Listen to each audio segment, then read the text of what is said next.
over the hill. From everywhere, they're coming. They're the people's choice, the Saxon superstars.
Hello? Who's in the morning? Bruce!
Yo, Jordan, we're finishing.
280,000, and I separated from him because he said that he was taking that to the Prime Minister.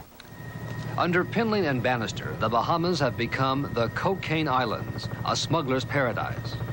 Gorman Bannister says his father tipped off drug smugglers on the Bahamian island Norman's Key about planned police raids.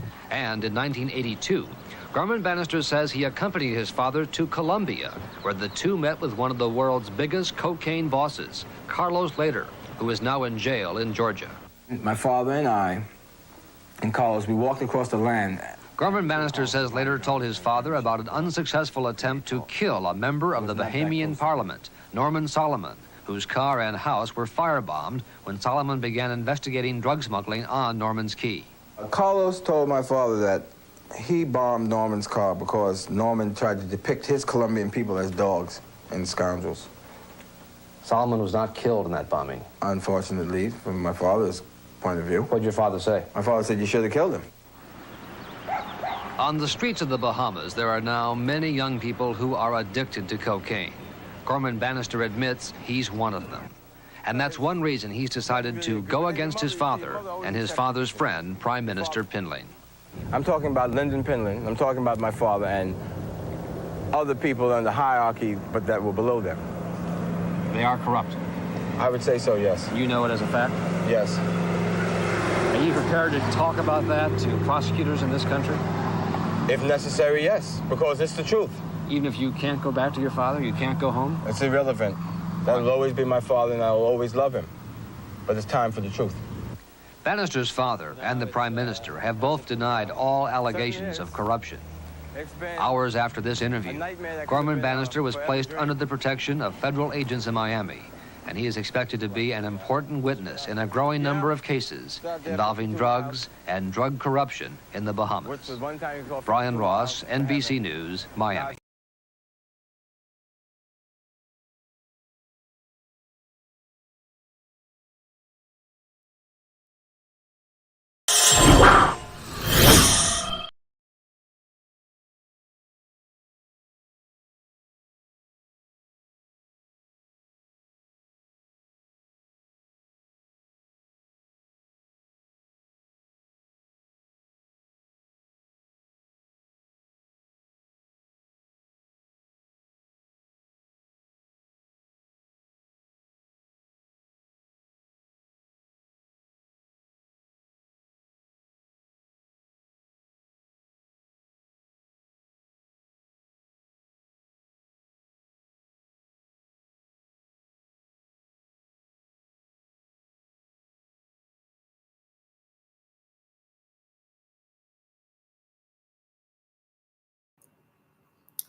Thank you to all of my special producers out there, letting us know that there's no sound. Thank you all for joining us and being with us during this special season.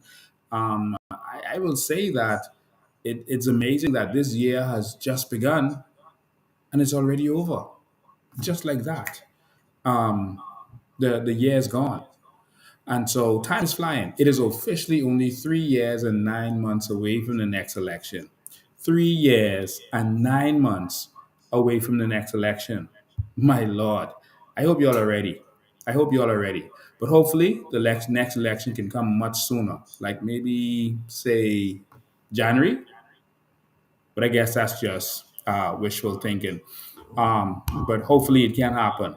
And so we have a lot of work to do. We have a lot of structuring to do, and we have a short period of time to do it. And that's why the Coalition of Independence has not taken a break since election, and we're going to continue to keep moving and keep structuring.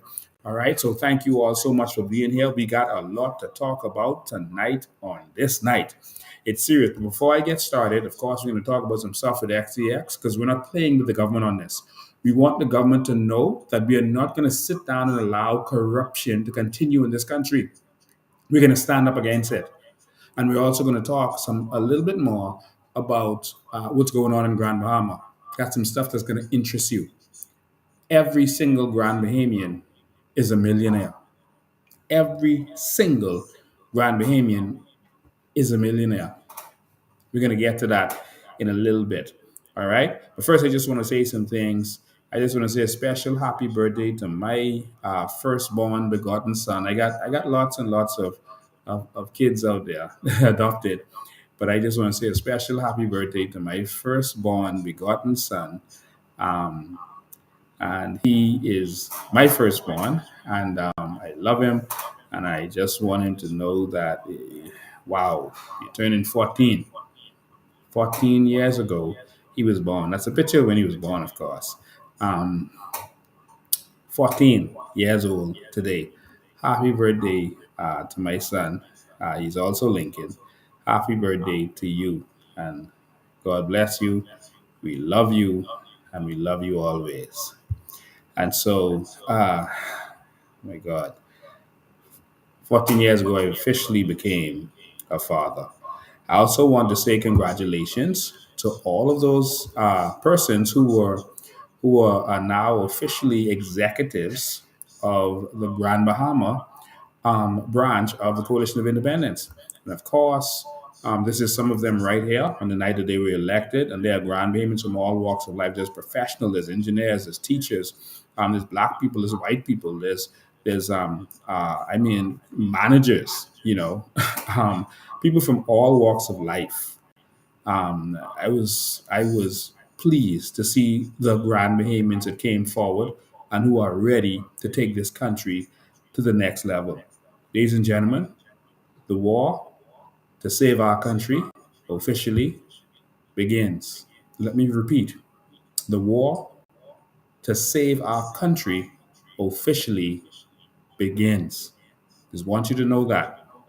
And so we got a couple of things we got to deal with today, but I'm going to start. Let me see. Grand Bahama, FTX, Grand Bahama, FTX. I think we're going to go with FTX. We're going to start here. We're going to start with the corruption that has rocked the world. The corruption that has rocked the world. Rocked the world. All right. And that is the situation between the Bahamian government and FTX. I am warning the Bahamas. It is not advantageous to us to cover up for corrupt politicians. I gave an example before. If a bank manager is stealing from the bank, it may make sense to some people in the hierarchy of the bank to say, we better cover this up or people won't trust us with their money. They're going to say that, their money is being stolen. So we better cover this up and keep this quiet. And that seems to be the stance that some people, particularly the government and some people in the financial industry, are taking. That we gotta protect, brave them reputation because we gotta protect the reputation of the financial industry. The problem is, while you think you're protecting, no one in the international community believes that the government is not culpable. We already have a tarnished reputation as it relates to certain things. And so for us to sit down and think that we must protect Brave Davis, Allison Maynard, Jerome Fitzgerald, et cetera, because we need to protect the reputation of the country, I think that the bank would make more sense to fire and send that manager to jail. And then the people will trust the bank, knowing that people steal, but even if they do, this bank is going to deal with them. So we could trust this bank. They're not going to cover it up. And so a lot of people around the world are saying that the Bahamas are a corrupt place. And you've seen all the videos. You've been watching all the newscasts, et cetera, et cetera. The way they're talking about our country, we have serious reputational damage. And we're going to fix that by certain confessions. At this point, I'm going to say to all of you listening to this and watching this, the Prime Minister has not had a press conference on this, which he should have. This is a major issue that affects the whole entire world. The whole entire world. And the Prime Minister has not had a press conference on this yet. He said some words in the House of Assembly where his words are protected. He has privilege. He can say something and you can't use it against him because he said it in the House of Assembly. That, to a lot of the international community, looks even more suspicious. They had a press conference, but they had Ryan Pinner speak and not be questioned. Ryan Pinton is not the prime minister. He's not the minister of finance responsible for this area. Ryan Pinton is attorney general. He's not the prime minister, and he's not the minister of finance. And so we have yet to hear from the prime minister in a press conference where he can be questioned on this. And the international community is looking at that sideways. I can assure you of that. This is a problem. I've been talking to the international community. A lot of them have been questioning me. A lot of them have been calling me to assist with investigations, to provide certain documents. The international community is in an uproar with the Bahamas over this. Now, let me make this clear for all of you watching this. Let me say this to Alison Maynard. When you were questioned, you sideswiped and refused to answer. Alison Maynard, we're giving you 2 good days. You have until Tuesday to let the Bahamian public know your involvement with FTX. The Coalition of Independence is giving you 2 good days to speak up and say exactly what is going on with your involvement, the involvement of your law firm as it relates to FTX. After that, we're going to unleash the dragons. We're going to bring in some help. You've been warned. To the Prime Minister of this country, you have 2 good days. 2 good days to speak to the Bahamian people on this matter. This matter being before a bankruptcy court does not prevent you from speaking to this matter. That is not the truth. That is a lie. You can speak to this matter. It's being spoken about all over the world. How is it that you are afraid to speak about this? Prime Minister Philip Brave Davis, you have 2 days to address the Bahamian public or declare war on corruption in this country. You're going to see an escalation like you've never seen before.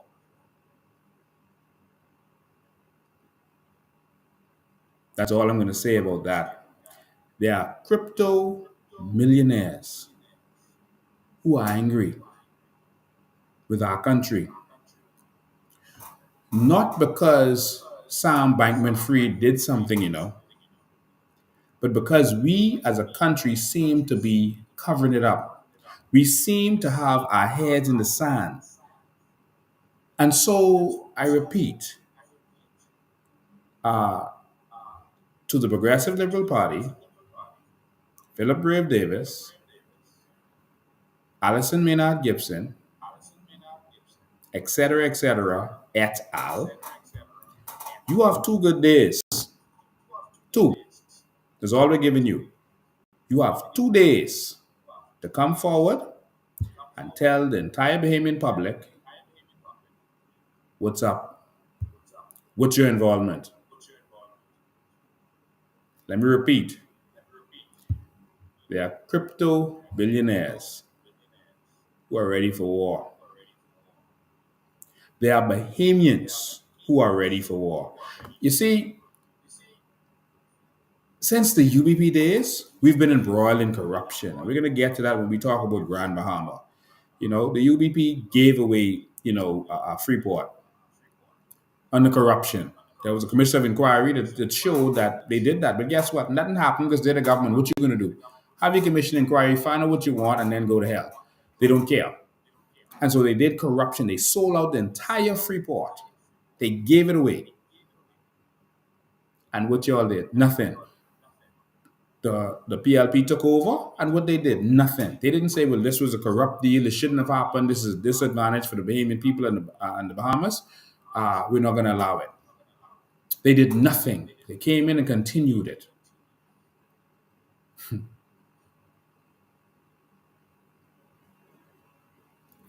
Bahamians, it's time for us to stand up against the sick and evil corruption that has been going on. I repeat, we give this government 2 days. That's until Tuesday night to do what is right. 2 days. I think they've had enough time. They seem to think that it's going to help us by just not talking about it and it's going to go away. This one is not going to go away just like that. Payment just is our chance to get some help to fight the corruption that's been going on. As for Bahamians who have been defending the apparent complicitness of this government in whatever is going on, or the failures or neglect, whatever it is, of this government, what's been going on, let me tell you something. Every election, they do this. They get rich and you get nothing. They get rich and you get nothing. That's what happened every election cycle.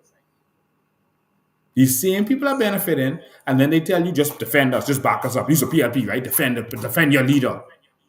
Defend your MP. While they're getting rich and you get nothing.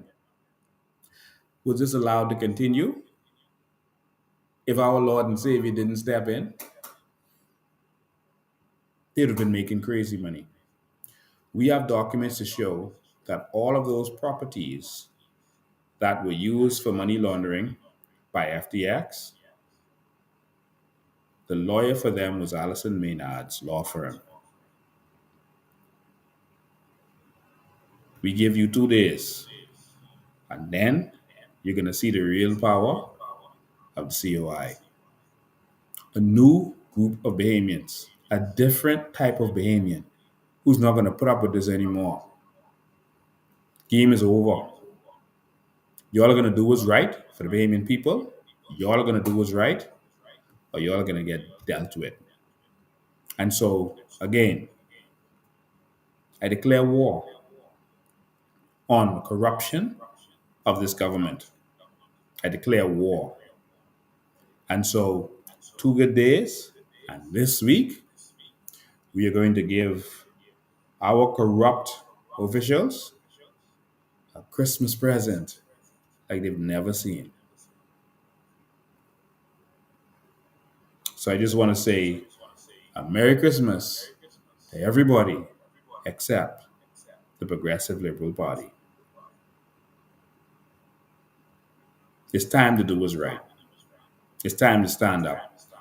As a Bahamian people, it's time to end the corruption. It's simple as that. There's not one day that passes that the Bahamas is not being dragged through the mud.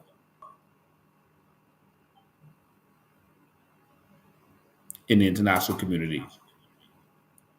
Not one day. And so we're not going to have it. We're not going to have any more of it. We're not going to have any more of it. We're going to bring that change, and we're going to be that change. And so we have a responsibility. We have a responsibility because if it wasn't for us, we wouldn't have an opposition. I heard Michael Pintard make a disgusting remark to the international community that they should look at themselves first. They give examples of Bernie Madoff, etc.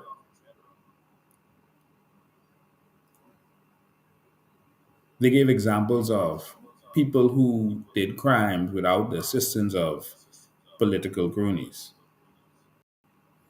And wasn't covered up by the government when it was exposed. The government didn't pretend to know that they didn't know what was going on. They got dealt with. But the FNM is no different than the PLP. And this is why we need change. All right? And so I just wanted to spend this time and make it clear that that winter is coming. Winter is coming. And an army is coming from the north to help the Bahamian people who are tired of corruption, who are tired of our country being embarrassed left, right, and center, to fight. It's time to fight, y'all. For once, we could shift from a country where the politicians do corruption every term, make themselves rich, and then turn it over to the other party so that they could spend the next 5 years enjoying their money until it's time for them to come back. And all this time we get nothing. It's time. It's time. All right. So I just wanted to make that abundantly clear to you. I also had an interesting anniversary. I think today.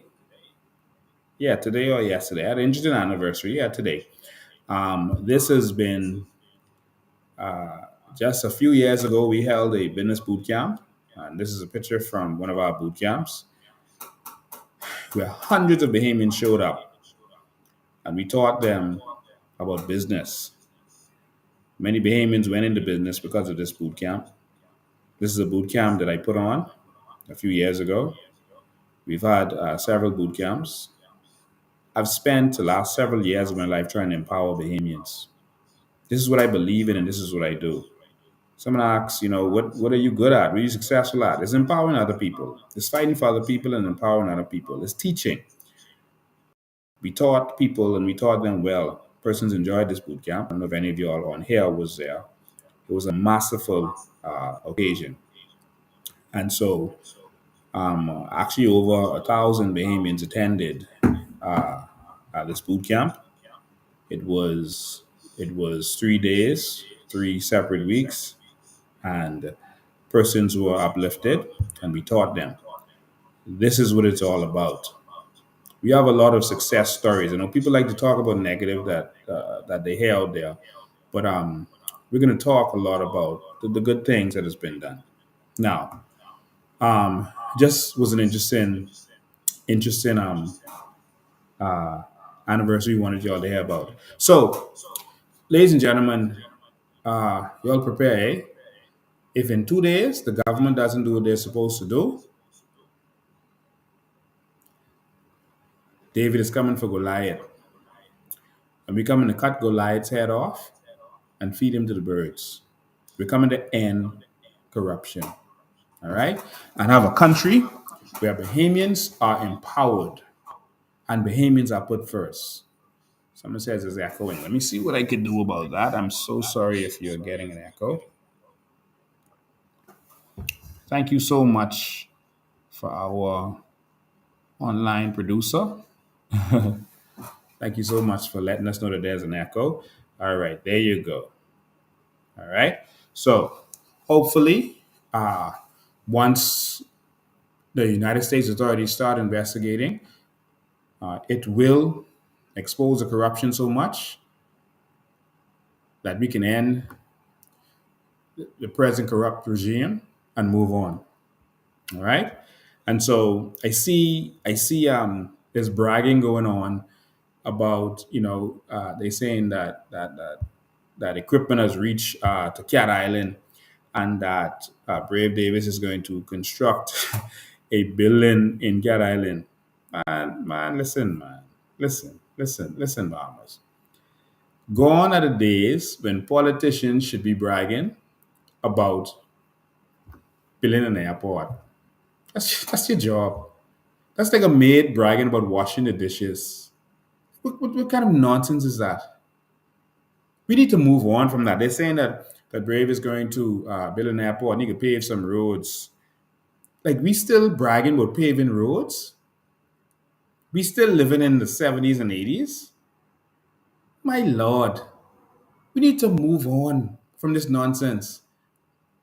I mean, y'all serious? Y'all gonna brag about Brave saying he's going to do an airport when he's been the Minister of Works, when he has been the Member of Parliament for Cat Island since 1987, and only now because he's been embarrassed so much he realized he have to do something, and so he chooses to build an airport and pave some road. The roads in Cat Island been paved before. There is nothing new.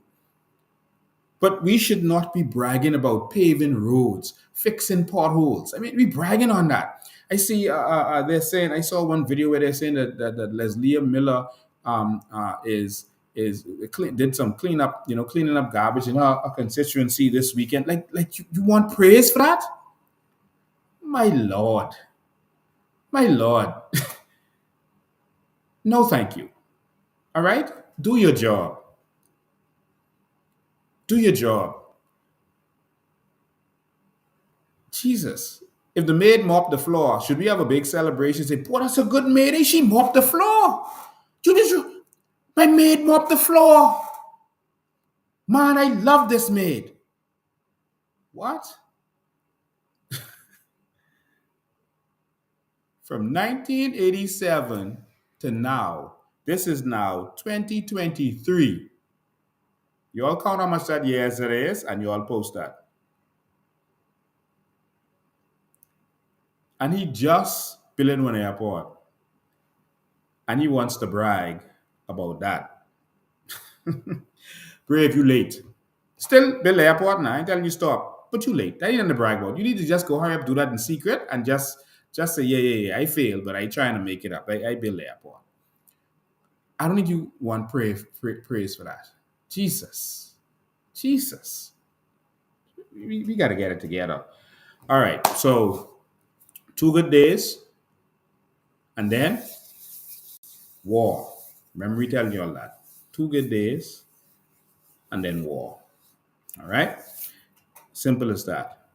They're going to see how powerful this little so-called third party is. Stay tuned, eh?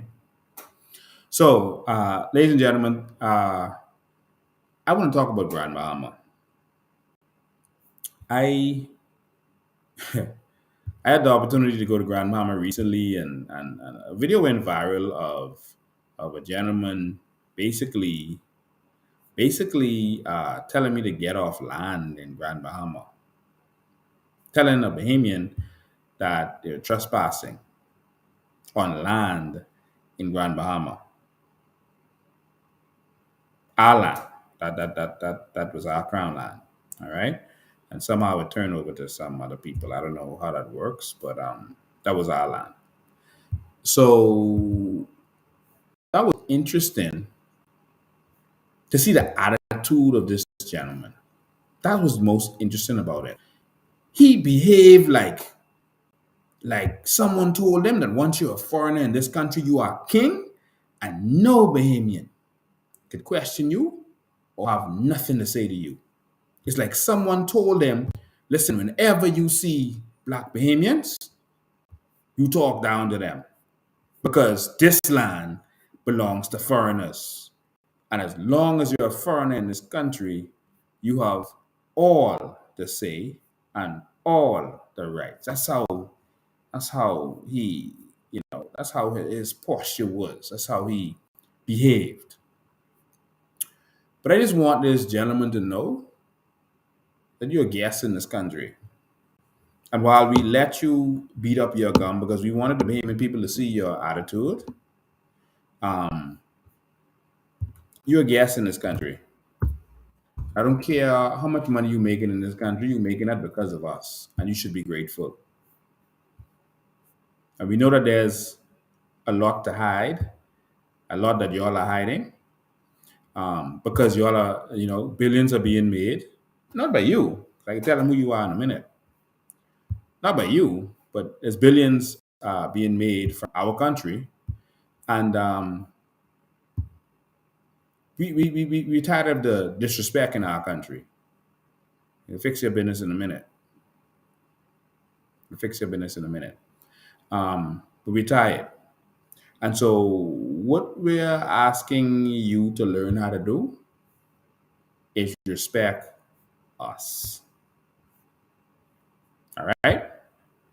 You are a guest. And you came here in a way that you should not have come here.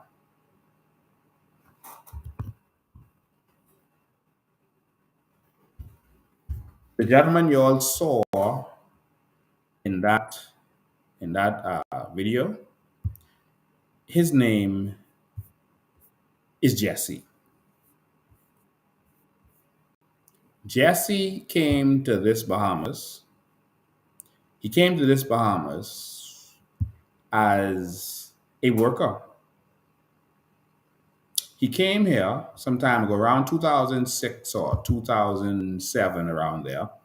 He came here to work for a company, and he came here as a mechanic, as a maintenance man. There were four other persons working in that yard who were qualified, but they hired him and made him a maintenance manager. He had no special skills, none whatsoever. His name is Jesse Lee. Everyone remember that. Jesse Lee. That's his name. Jesse Lee. And Jesse Lee came here as a maintenance manager, a job that Bahamians could do. He's from Texas originally. And he came here. And he decided, man, he loved this country so much that he ain't going back.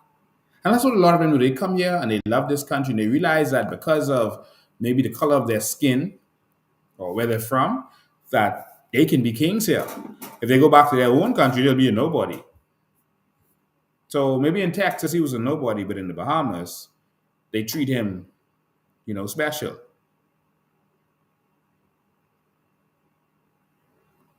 Jesse Lee.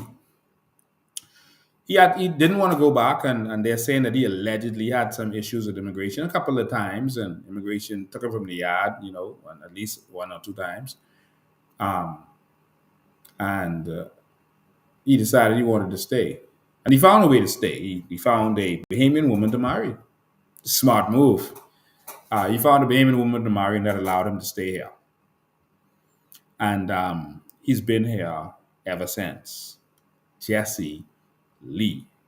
I won't call the name of his spouse. She have nothing to do with this. But Jesse Lee came out and acted very, disrespectful. But I want you to know this our land. I can tell you some history of this land in a minute. And I want y'all to pay good attention to what's going on in Grand Bahama. Every Grand Bahamian is a millionaire. That's documented. That's in writing. I can tell you how in a minute. But Jesse Lee, behave. Respect Bahamians when you see them. All right? Respect Bahamians when you see them. Because everything you have is because of us. We gave you that. You have the opportunity to now live in this nice house, this big house, right on Vallejo Road. This nice house right here that you live in. You came here as a mechanic. And now you live in this nice, how big that house is. When there were many Bahamians who should be living in that nice house because they were qualified. And he came and never left. It's Jesse House right there.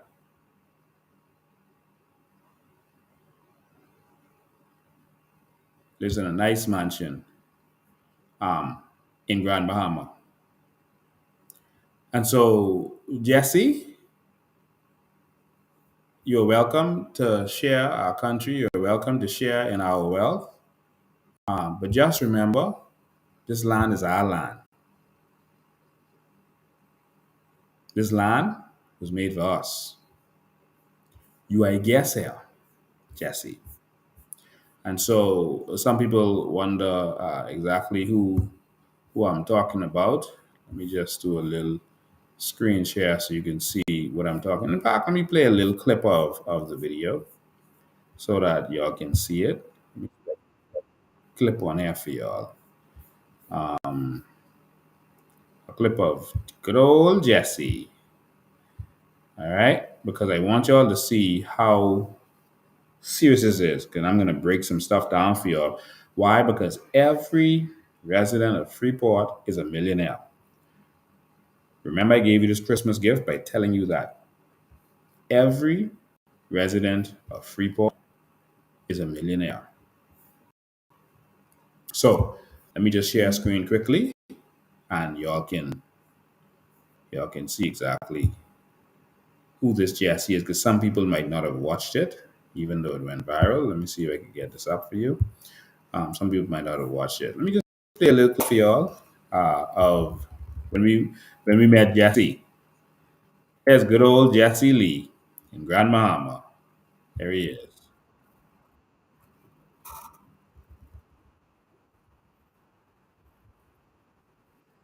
There's Jesse. Jesse came like he came to knock us down.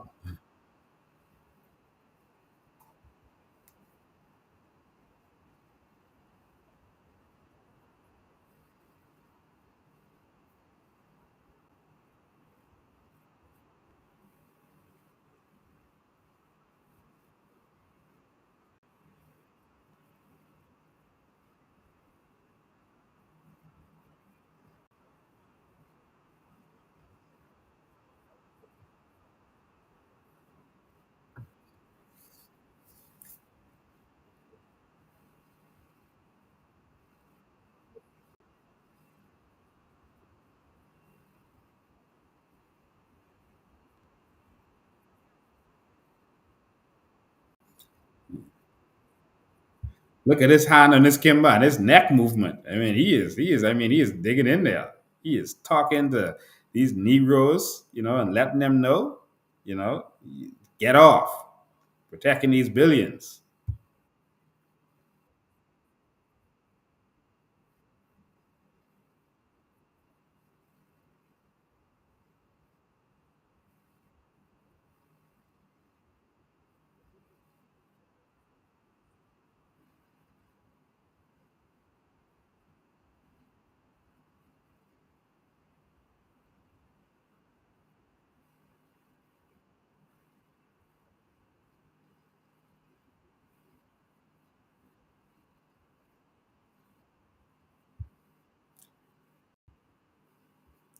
So I just wanted you to see that big ocean right in the background. Oh man, I went back too much. But there's a big ocean looking.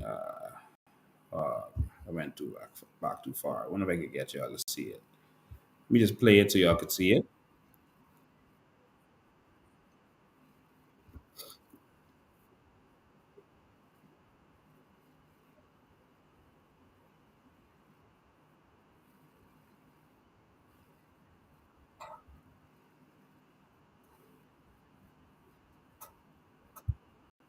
Right there. All of this is water, and you see that water is very black. And I can show you the depth of the water. Deep water is black. Shallow water is light blue. This is deep. That's how deep this dredging is. I'm going to show you some stuff tonight that's going to blow your mind. All right. Let's go into a little bit of stuff. All right. Let's go into a little bit of stuff. Let me stop this so we can get to what we have to get to. I can't get to everything tonight, but we'll get to as much as we can get to because I want you to understand that this country is a very, very wealthy nation. This country is wealthy beyond belief. And for years and years, they've been lying to you. They've been keeping certain things secret, Bahamas. And all we want to do is reveal this so that you will know the truth. What he was protecting, this is some footage that we got of it. So this is a part of it. We're going to show you more of it, but this is a part of it of what he is protecting. They have dug and dredged so deep that it is mind blowing. They have dug deep into this. And so the the actual area is here in this picture. To the top, you see those two black bodies of water? That is so big. I'm going to go to Google Earth now so you can get an actual picture of what they've been doing. All right, I'm going to go to Google Earth. Every, but every resident of Freeport is a millionaire. Remember, I told you those words. Remember, I told you those words. They could always tell you Lincoln selling dreams, but they have never once been able to say he is lying, he is wrong because of such and such. They just go quiet. Say, what? Let's just hope people don't catch on and hope they don't listen to him. Let's block him in the media, block him on social media, so people don't catch on. Because Bahamians, let's just start saying PLP, F&M, and our people just come with us. They ain't jack for Lincoln. We keep them poor, keep them broke, keep them destitute. And so, let me pull up Google Earth. Just give me a minute to pull it up. There we go. There we go. You pull up Grand Bahama, and then I'll let you see it. Hang me tonight, because this is my last official live for the year. All right, you all just hang with me. All right, hang with me. I wanted to end this by showing Bahamians how wealthy we are. It's important. Let me share my screen. Share my screen. We show you what these people are protecting in our country. It's Grand Bahama. I'm zooming in. This is Grand Bahama Airport. So in the airport zone, just east of the airport, it's the East Airport Zone, right next to it. So this is the airport, and this is where they're dredging and digging. All right. Now, this is the area where they're dredging all of this. This whole area right here. And as you can see, this is blue. This is extremely deep. You see the water around it is light blue, and that's how you can tell how deep it is. This is extremely deep. And so let me just do something. I'm just gonna get a general area. All right. I'm not gonna count this. I'm just gonna count it right here and show you how much acres this is. These fellas living. I'm gonna count all around here. All right. So here, I'm gonna go down to here. Let me go across here. Let me miss some of it. Let me just go here. Here. Oh no, I did something wrong. Anyway, this is the estimate, so I'm gonna miss some of it. Right? Yeah. There. I'll go to the top. I won't count that. I counted this before. This is about 5 acres, just this right here. All right, so we're looking at about 100. And so this part is left off, which is probably about 3 acres or so right there. But we're looking at over 140 acres. 140 acres. All right, just this area here where they're dredging. So I didn't count this. This is another about 5 acres. Yeah, I didn't count this. All right, so that might take it close to 150 acres. So let's just estimate about 150 acres. This is an estimate. 150 acres they've been dredging. This right here. And we believe that this is hundreds of feet deep. Hundreds of feet deep. Hundreds. And so, to put this in perspective for you, the entire South Beach subdivision, that's from where the police station is, by Zion Road, going all the way south, all those houses in the back of South Beach, that whole huge area, that's about 130 acres. The whole of South Beach area. That's about 130 acres. This that they're dredging. So imagine the whole of South Beach. All that when you drive through Zion Boulevard, everything to the south of that, going south, heading towards South Beach, the canals, etc. All that area. That's about 130 or so acres.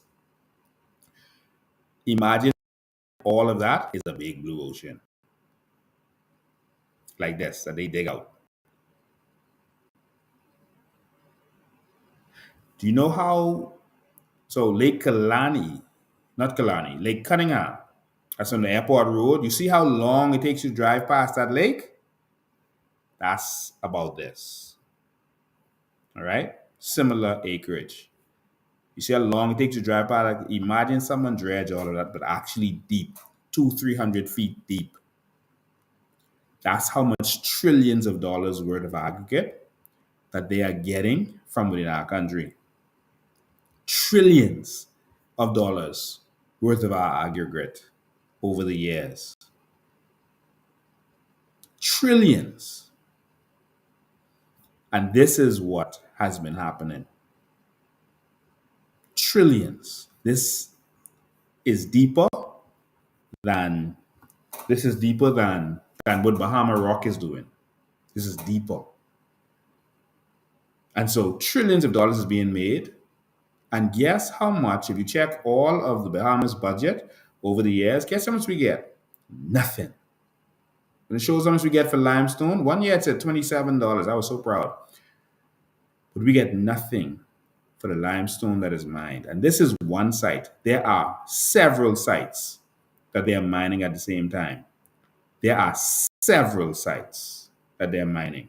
This is just one of them. So I want you to pay attention to, if you look closely, if you take a close look, I don't know how much I have to zoom in for you all to see this good on your device. They've already started cutting out here, look at along the line, to do another big one that's even wider, that is wide as the two of them put together. See? They've already started, look like they've started work here to cut here. You can see this isn't natural and organic like the rest of these. This looks like man-made cuts. See how that's cut at an angle right here? Getting ready to cut more. And what I need to understand is that this area is filled with mangroves. And so while we have all these environmentalists, talking and kicking up pine trees and this and that, this area is filled with mangroves.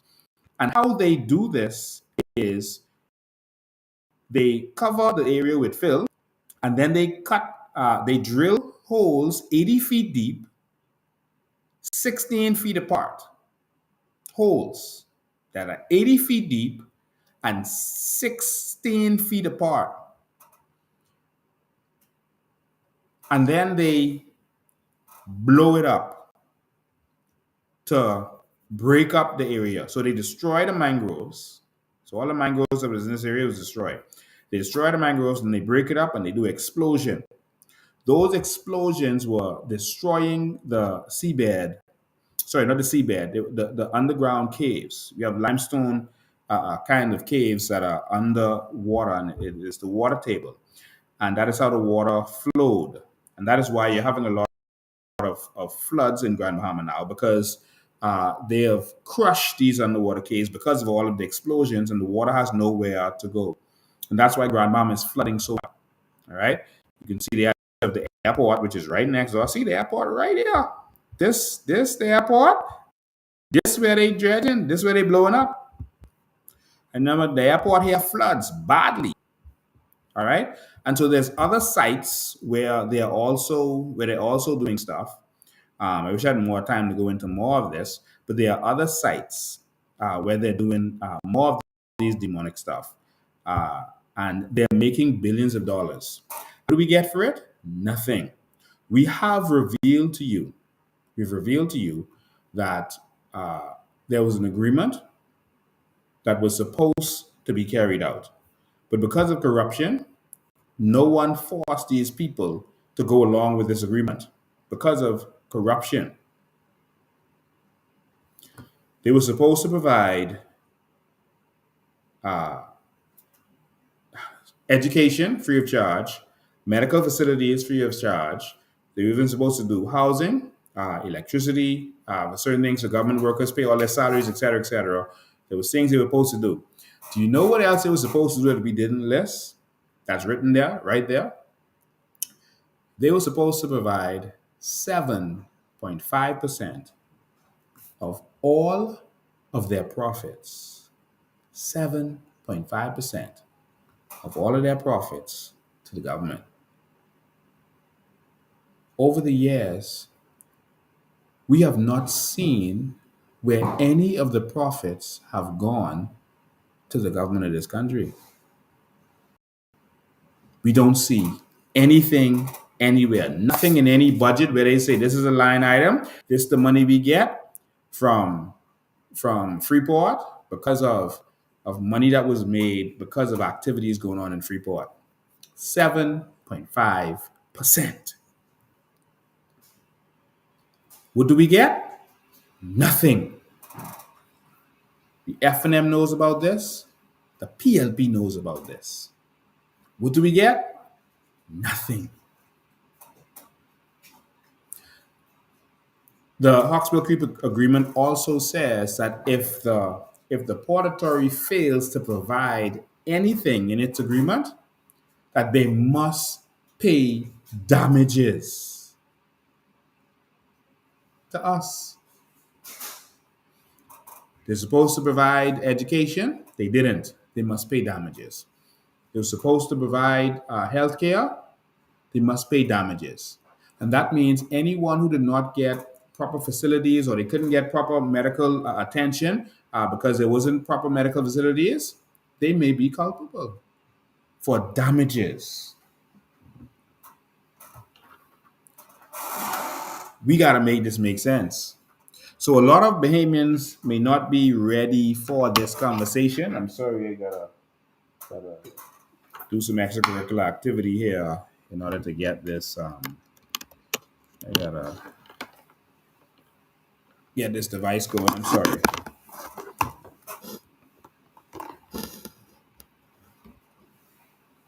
See if that works. No, it did not. Okay. Let's see if this works. I'm sorry, we're trying to get power to this device. Doesn't seem to be cooperating, so just give me a second. I'm so sorry. See if that works. Nope, it's not working. Now that one should work.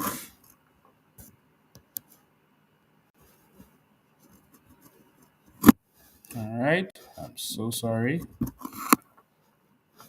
We have to do a little switcheroo here. I'm so sorry. I want you to watch this video while I prepare this. While I prepare this device. This is a man that you may have forgotten. This is a very special man that you may have forgotten. I want you to hear from him one more time. All right? You heard when he was in the House of Assembly, beating up his government and saying what the Bahamians deserve, what we should get. This is just a reminder of this man that we've all forgotten. Member of Parliament for Golden Isles Vaughn Miller, meantime, says a so-called black gold rush is within reach of Bahamians. He was referring to the management of oil, granite, and aragonite, which are all resources he feels are not being maximized. Referring to the Sovereign Wealth Fund, Mr. Miller says he's concerned about a number of areas not yet tapped into. The prudent use of wealth generated from our national resources has the potential to provide the basis for sustainable economic growth and development. So some of the benefits of establishing a sovereign wealth fund includes the stabilization of revenue and the safeguarding of revenues for future generations by the creation of a separate vehicle by which the government can account for revenue receipts and the utilization.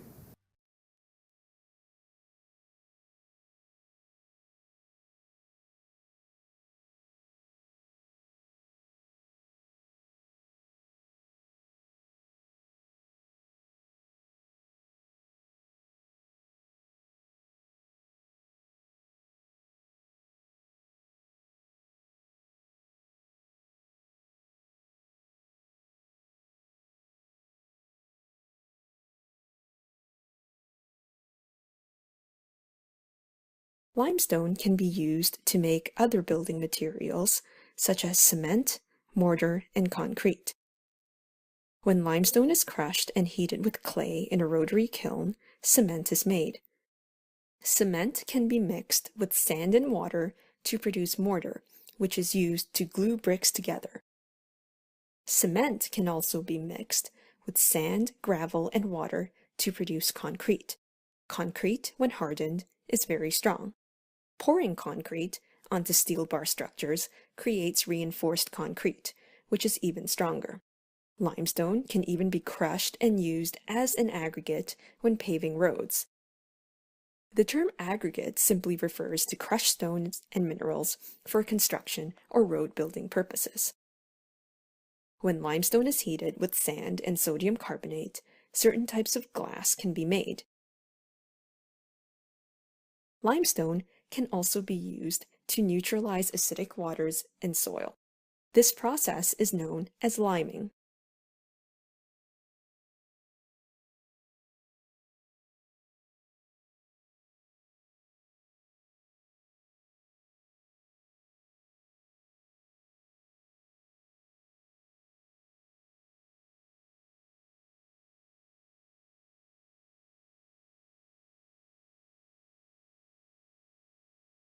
As limestone is white, it can be crushed into a powder and used in paints and toothpaste as a coloring agent. In summary, there are many real-life applications and usages for limestone.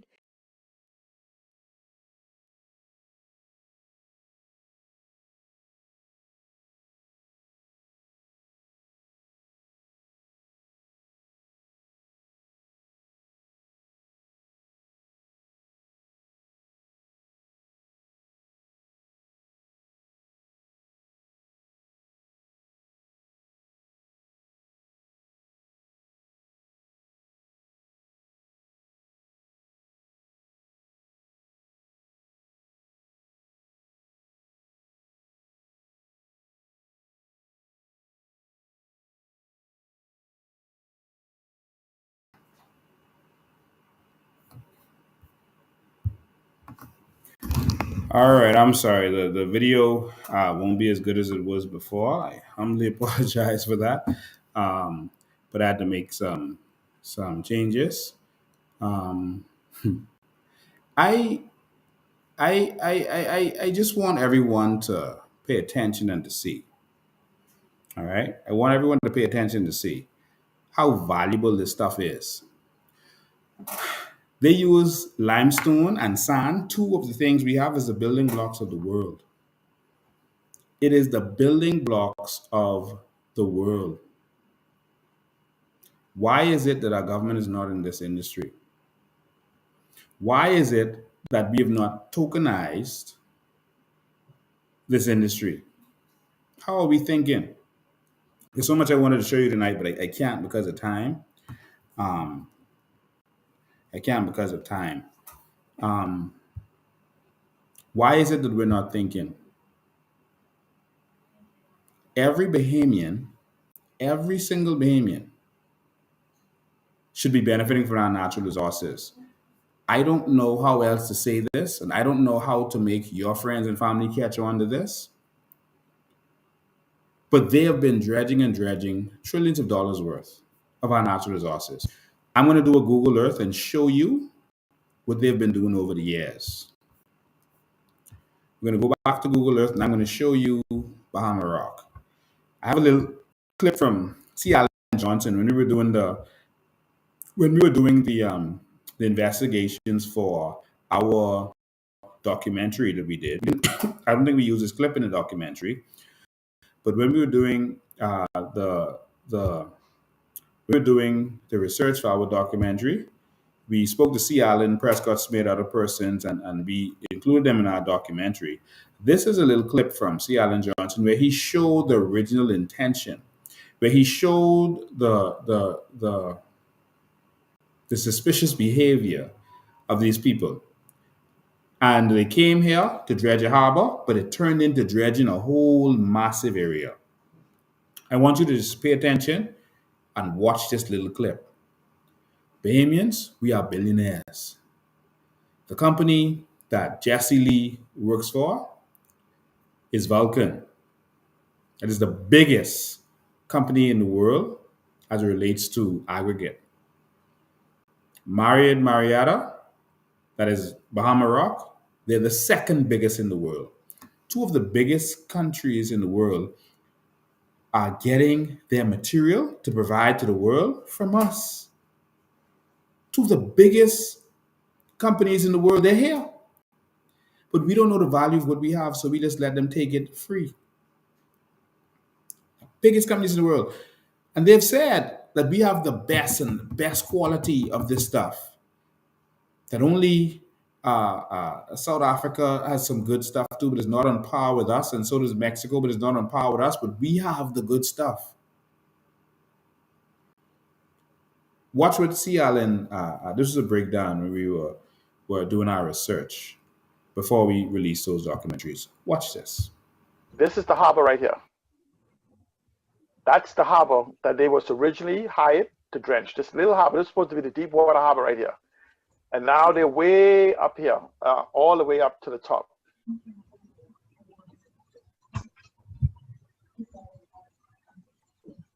Yeah.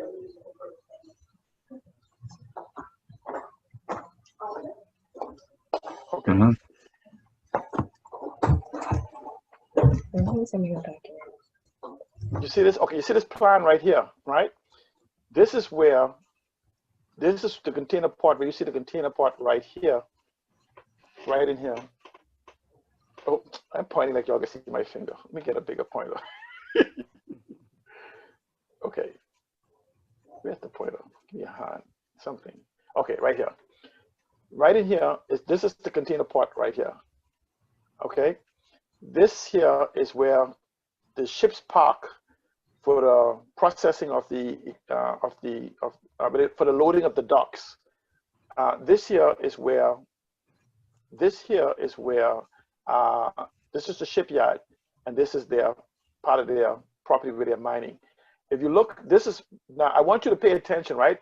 And this is the shocking part of it right here. And this is what a lot of people did not pay attention to when we were fighting this in 2004. When they introduced me to show this to me, right? I was acting as if I was interested in actually becoming one of the senior managers. I just came home and with mining. But if you notice that right in here, in this whole area right here, they already had that they were going here. There was no permission or no application made for them to be in this area. But here, when I asked him a question, I said, hey, how is it you're showing the Hawksbill Creek all wide open, and that's not part of your master plan? Here it is here. The original Hawksbill Creek agreement covered here, coming down. That's the original. It went here. It went here, straight across to here. That was the original road. They were never supposed to have dug up here. Never.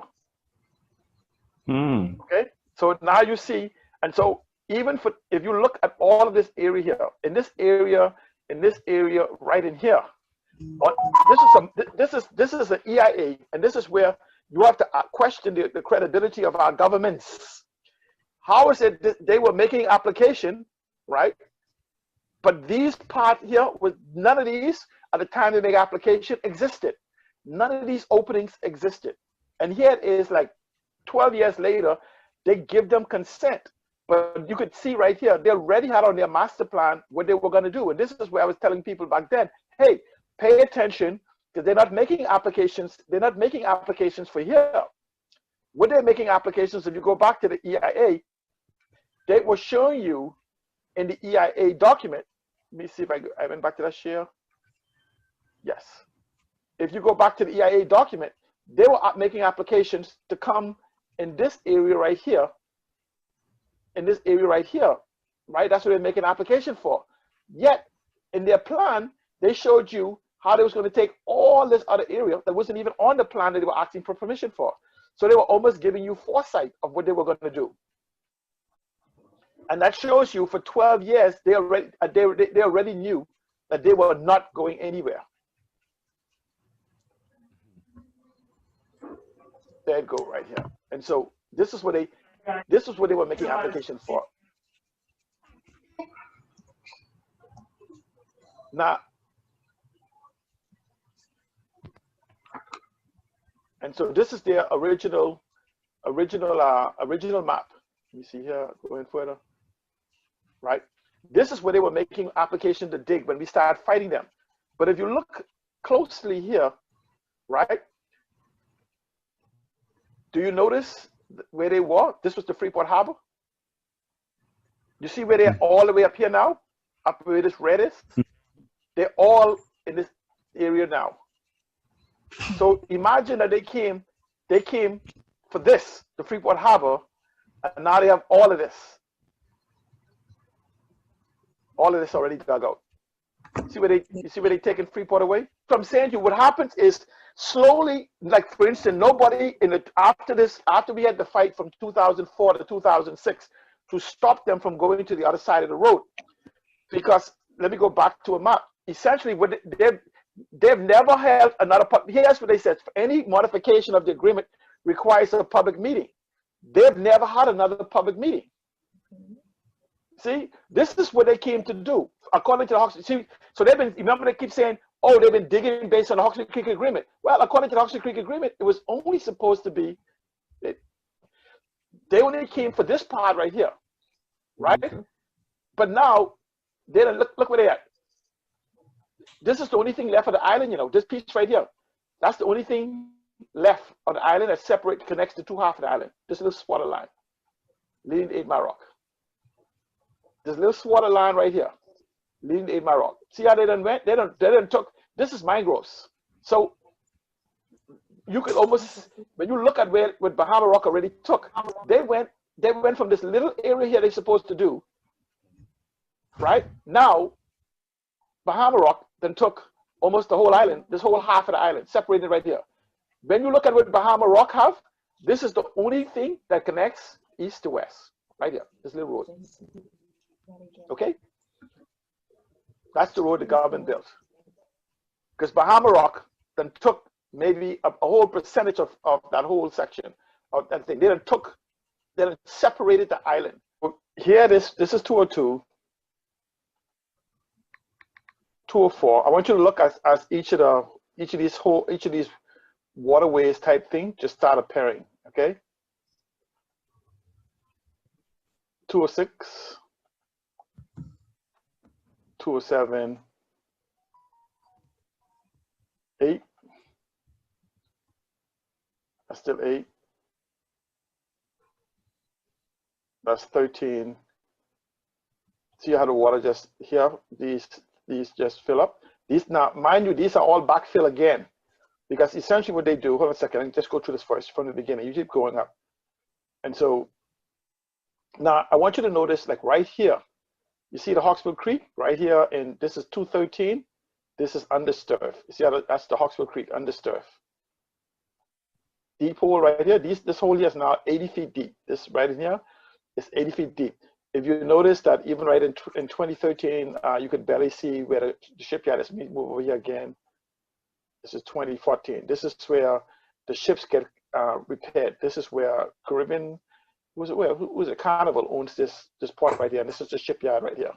Mm-hmm. These are the lifts that take the cruise ships out of the boat. The only ones in this hemisphere that can lift cruise ships out of the water. Any major cruise ship and tankers totally floated out of the water. If you know the size of this ship right here, you can understand the size of that dock. So just imagine that this dock has to drop 60 feet or whatever into the water and then come back up to lift the boat out of the water. And 80 feet deep, billions of dollars of tons of aragonite. No one knows to the depth they have dug so far. No one can tell you. And so what they essentially want to do is leave this little sliver of road to connect east and west, because essentially they have their eyes on this also, the same area right here also. All the way through, because this here is the old cement plant this is their property also. This is where the ships come in here to load. This is, if you look closely, you'll see the conveyor belt that carries the dirt. And so they owns this. Now let me see, because they bought the cement factory. Now here's the problem. All of this area here where they wanted to dig up in here, they also own. I want you to show where they own. They own all the way right along this property line, all the way here, going here to this pit right here. This is also a pit. This is where they used to get this is the mine. Just the top surface is the mine to get the calcium carbonate to put in the cement. And this is 2016. And so if you go back here to 2016, you'll notice this when Bahama Rock was given permission to begin digging here. Bahama Rock, let's go all the way to the forward, that's 2016. And so if you look over here in 2017, which is less than 3 years ago, you'll see where they begin to excavate right in here. You notice how they're excavating, and this is scarred up. And so they began the excavation of the dirt that's going out. Again, you see right in here in the area where they begin to excavate. And you see that becomes more pronounced in 2018. And so, and this is where they're just digging. They could very easily have 10 to 20 more years of digging to go. Don't mind that you're seeing the water, because it is in the water that stops them. It's the depth that they're allowing themselves to go to. They keep going deeper and deeper and deeper. So this one for 2019, and that's the bridge that they keep talking about that's always flooding, right here. Okay. So, ladies and gentlemen, I just wanted to give you a clip of that. That shows you what's really been going on in the billions that is being made in this country. We have, so much more documents we have to show you. I don't know how much more though we have to show the Bahamian people for them to realize that, listen, we're being hoodwinked. We're getting nothing for this, and they're using politics to separate us. And so we have all of these documents. This is the document that Von Miller shared with the House of Assembly, where he showed what's really going on in this country. He showed some of the companies, but they didn't show that company, that hidden one that we had to go all through the bushes and in order to find. That isn't on this document. All right, they have the CSL Group, the Martin Marietta. This is Bahama Rocks, DuPont, all of this stuff. DuPont have the original documentation to show DuPont, et cetera, and all these people and how they got access to our lime and et cetera. We have the original documents that shows what they gave to them. Here, he's showing the value of this limestone that went out. $5.4 billion, might as well say $5.5 billion worth. All right. And basically the ships that they went out on and how much the value. Bahamas Spirit, that's the biggest one, $3.7 billion. And so this is what is going on in this country. They show all this dragging that was going on. And this was Von Miller. He showed this. He tabled this in the House of Assembly. This is documented. All this research was done, and here they're showing where all of this limestone is going, all over the U.S. The ports all over the U.S. Look, the ports all over the U.S. Look, all the way there. You see, from Grand Bahama. See these ships going around, and from Grand Bahama. All right, and they're listing them. All right, Lake Charles, Louisiana, Pensacola, Florida, Tampa, Florida, Port Canaveral, all of these places. Our limestone is going billions of dollars worth. That's where our limestone is going. And they're showing the value of them. How much went to Lake Charles? 52 million worth went to Lake Charles. Mobile, Alabama got $383 million worth. And this is just the raw value. This isn't what they made from it when it got there. So they could have made 10 times that amount for it when it got there. Pensacola, Florida, 143 million, and all of these numbers are right here. All right, Tampa, Florida got $1.2 billion worth. All right, and so this is what we have been experiencing over the. Y'all gotta hold me. I gotta take a daddy break. All right, you want me to fix it? Okay, let me fix this. All right, here we go. Touch anyone. All right, sorry about that. I had to take a little break right there. But this is documentation that they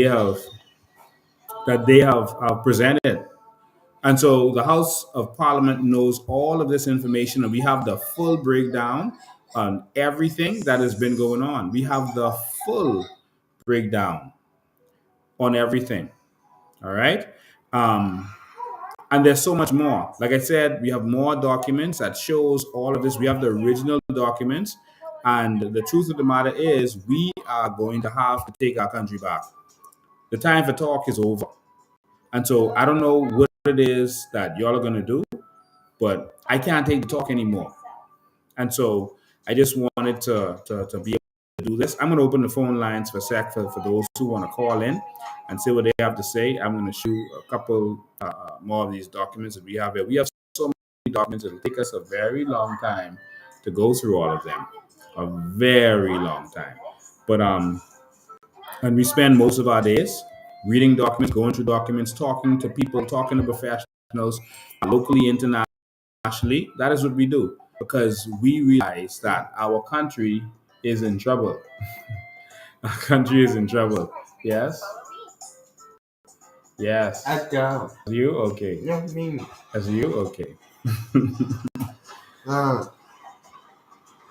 Yeah, that's Polo. no. Nice shirt. Nice shirt. All right, ladies and gentlemen. So, the document they were talking about, that I was talking about here is this is the original document from the Grand Bahama Port Authority Limited to Bahama Chemicals Limited. This is the original. This is the original document, and there's all of the documentation. You can see who signed, and you can see who's allowed to partake and participate. We're gonna release a lot of these documents. I think we release them on our site, but we have to get these sites back up. You can see where certain companies were mentioned, and you go to the bottom of these documents. You're gonna see where these are the original documents. No one has these. Signed by the man himself, Wallace Groves. All right, Wallace Groves, signed by Wallace Groves. That's his signature. All right, you see it? It was affixed by Wallace Groves, and there it is. All right, and so we have all of the original documents. You can't find this in the Bahamas because the truth of the matter is a lot of these deals were done overseas. If you look at the top of the document, United States of America, New York, New York, they scorched off New Providence, scorched off Bahama Islands, and this deal was literally done overseas. All right? And so you can get these documents if you have connections to the United States. Freedom of Information Act is there, but we don't have a Freedom of Information Act. And that's a big part of the problem that we have. All right? And so this is the document for. See which document this is for. This is a document for the rock license. This is the rock license, and then there was also a document that was for lime. It's a separate license for lime. All right, we should have time to go through all of this with you, but there's a lot of documents. This is the impact assessment document, and so we have. So we're gonna go through all of them. I'm gonna open the phone lines. Y'all gotta bear with me. Let me see it. Okay. So I'm going to open the phone lines for anyone who wants to call in. It's 803-5995. Call me on that number, 803-5995. 803-5995. All right. All right. Phone lines. Let's go to phone lines. Good afternoon. Good afternoon. You're live. How you doing, man? Pretty good in yourself. I am awesome. Excellent. How do we get these people out of our country until we have a proper agreement in place? What we need to do, they've been digging now since the 1950s. All right, and they're going to continue. It's because we have the corrupt PLP and FNM in place that this is being allowed to happen. Politicians get their pay under the table. That is what they get. They get their pay under the table. And while they're getting their pay under the table, they don't hear what the government gets. They don't even collect what the government should collect. And so we just need to remove the PLP and FNM. Billions of dollars is actually being made. And so if Bahama Rock was making taking $5.4 billion worth, then what I showed you was Freeport Aggregate. They are probably taking the same amount or more. All right. And so that's more than 10 billion right there.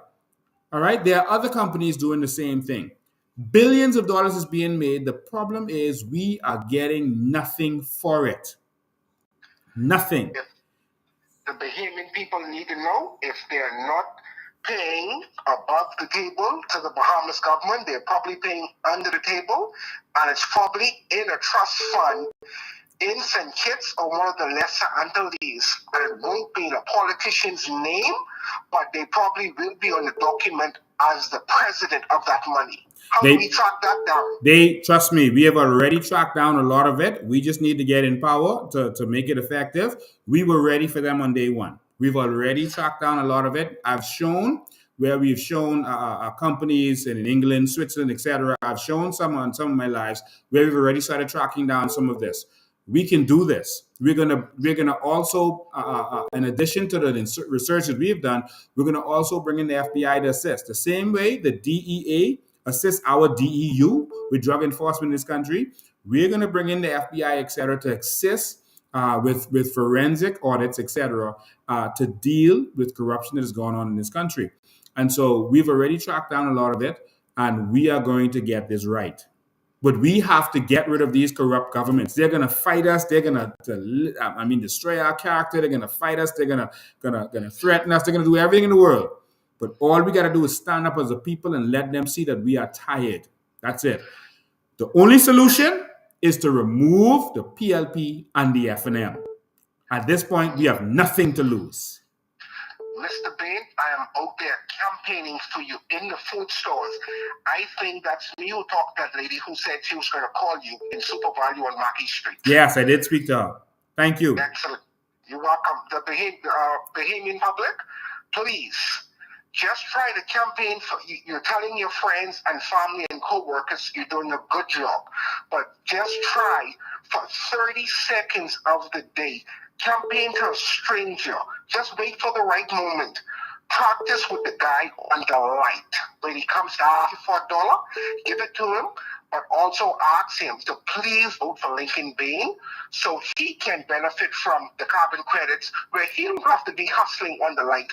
And then you will get something as well from Lincoln Bain being power. Thank you, Mr. Bain, for everything. Thank you for your call, man. And take another caller. All right. Thank you, man. Good afternoon, you're live. Good afternoon, you're live. Good night. Good night. Mr. Ben, how are you? I am awesome. How are you? Good. Keep a good job you're doing. Thank you. When you guys have an opportunity, I want you to look into OKX.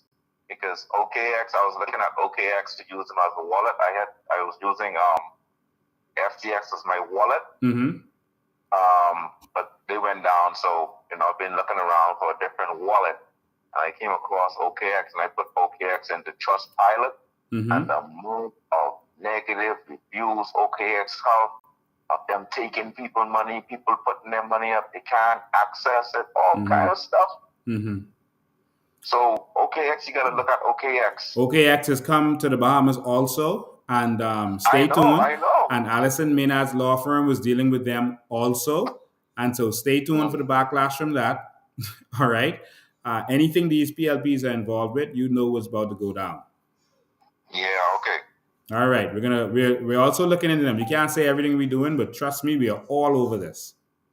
Yeah, man. All right. They need to be investigated. They don't have a good review at all on Trustpilot. Some stuff about it to find this week. Just stay tuned. All right. And if there's a clarion call, make sure you're there. Okay. All right. Thank you. 803-5995 is the number. 803-5995 is the number. You can call us on WhatsApp or on regular call. Listen. I don't know what else to say. I don't know how much more proof we need to see that the PLP and the FNM got to go. I don't know what else you want me to do. Someone says they just want over 6 of the COI. Thank you so much. 803-5995 is the number. Call us in. Let them hear what you have to say. We gave the government 2 days to answer to the Bahamas and the world about their involvement with FTX. Other than that, we declare war, and we're going to escalate this to another level. All right? Like you've never seen. All right? So we give them 2 days. So we're going to go back to the phone lines. Good afternoon. You are live. Hello? Yes, you're live. Oh, good night. How you doing, Mr. Dan? I am awesome. That's great. I was listening to your ad, dog. You're doing a very, very good job, right? Thank you. But I want to ask you a question. I know you guys are very busy. You're in Grand Bahama and you're in Nassau, but Albuquerque, when are you going to give Albuquerque some attention? Like, for the islands. Last time you would say you went to Hope Town. Yes. And I'm here on campaign for you every day. I spread the message to everyone I get in contact with every day. I have people in Grand Key asking me about you guys when you coming down there. You know? Yes. We are going to be there early in the new year. We're going to be there very early in the new year. We've already started making plans for that. We've already started having conversations. So we're going to be there early in the new year. We had to get Grand Bahamas set up and ready. Grand Bahamas set up and ready. They're going to start doing what they have to do. And next we're going to go to Abaco. Sorry, and so Abaco is next on our agenda. We also got to get to Eleuthera. We got to touch into Bimini. A lot of people from Bimini are calling for us, and the Southern Islands are also calling for us. But Abaco is next on our agenda, getting our constituency branches set up there and paying a lot of attention to what's going on there. Abaco is the second jewel that is the key to the new Bahamas, and so we are definitely going to be there and take care of Abaco. Okay, that sounds very good. A lot of people reach you guys. All right, awesome. We'll be there soon, so just stay tuned to what's going on, okay? Okay, thank you. All right, thank you for your call. 803-5995 is the number. You can call, WhatsApp call or regular call, 803-5995. So you can give us a call there. We have a lot of work to do as a people. And like you said, they want us to come to Abaco, they want us to come to Eleuthera, etc. You got to fund the movement. You got to make this happen. We are doing more than any so-called third party has done in the history of this nation. And so we are rocking this nation. The government is responding to everything that we're doing. And they are in panic. They've never seen a movement like this, and they don't know what to do with us. And so it's going to take your funding. It's going to take your help. If you're a member, pay your membership dues. If you want to support us, support us. We've now set up our links and branches and teams in the United States, in Canada, etc. International team. If you have family that are in the US, etc., that want to help with certain things, you can reach out to our office number, 804-4264, and you can have them added to that WhatsApp group. We have people all over the world willing to work. This is happening, y'all. A serious momentum is happening. And as you can see, before election, we were traveling, touching all of the islands. We were operating on the same level as the bigger parties. And then after election, we haven't stopped. And so we're going to continue. But we need your help to do that. And so in the same way that the PLP and the FNM are raising funds to do different things, we have to raise funds also. So if you believe, even if it's $1, even if it's $5, $10, do what you have to do. Help the movement. We're not going to just be able to do this on our own. If you believe in it, someone says, and I will be coming. Yes, we are. If you believe in the movement, you got to help. All right. So that's the only way it's going to get done. So we have a GoFundMe if you want to assist there, or you can go to our website and just scroll down, excuse me, and you're going to see where you can donate. You can donate directly or through GoFundMe, however you want to do it. Or you can come to our office. We have volunteers who are there working on a daily basis from 11 to 4, I think it is, where you can come and deal with us right up front. This is going to happen if you all make this happen. 803-5995, 803-5995. So we just wanted you to be aware that we are demanding the government deal with this FTX situation, and we're demanding that we have some solutions in Grand Bahama. So people always ask for solutions, and I always give solutions. Grand Bahama can be fixed, and can be fixed very easily. There's a few options. There's a few options, and one of them includes taxing any activities. So some people might say, oh, they already have certain agreements, and agreements is in place. You can tax any agreement. Any agreement can be taxed. You can create a new tax. And so if there was a agreement as it relates to taxation in the Grand Bahama Port Authority, there could be a new tax that could be introduced. Don't they do it to us all the time? And so Norway, for example, they get 50-50 when it comes to the oil that is produced in their country. But they also tax it for another sum that's up to, in some instances, up to 95%. And they kind of do it where it ranges from 87 to 95%. They use taxes to get the rest of it.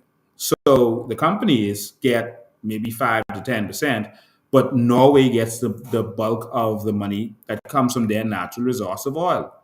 Okay? And so you're allowed to do that. Norway also went into competition with them. All right? We need a real government that's not going to be corrupt, not going to sell out for some lunch money, etc. We need a real government that's going to get this done. People with real vision. That's what we need. We need people who are willing to stand up, who are not going to take bribes, who are going to make this happen. And so this is a chance. It's open up. The line is open. You might have family members that had a question that you could not have answered. Call me. All right. I'm going to look at some of your texts in a minute because I normally neglect those texts. But call me if you have friends or family members that may have had a question that you might have not have understood, that you didn't know how to answer the question. Just call me. This is your chance to call. That's why we do this every week. Or you can post your questions. So let me look at some of your texts.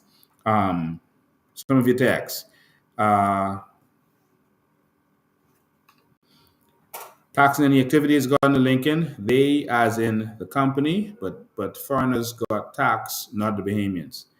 All right. So post some of your questions. I know there's a delay, so it's going to take a while for them to come up since I said that. If you have questions, stuff you don't understand, this is your chance. I'm always here, always able and willing to ask questions. All right. They put up the link there for Suncash. If you want to donate using your credit card to the COI, the link is right there right now. You can just click on that and you can use your credit card and you can donate to the Coalition of Independence right now. This thing takes effort. This thing is going to take money. Mr. Philip Days, where's the $9 billion in VAT money? Yes, there's $9 billion in VAT money. $9 billion. But instead of it going down, it went up. Let me show you something. They're robbing us, and they're telling you stuff like they're going to pay off the debt in order to allow us to be taxed to death. We need to move from being a country that depends on taxes to being a country that benefits from its natural resources. This is simple. And we've now moved into the digital era. We can actually digitize, tokenize our natural resources. We can tokenize and have a token with actual value. Actual value, not some imaginary thing like what FTX did. Tokens, real tokens with actual value of our natural resources, of our limestone, of our carbon credit, et cetera, et cetera.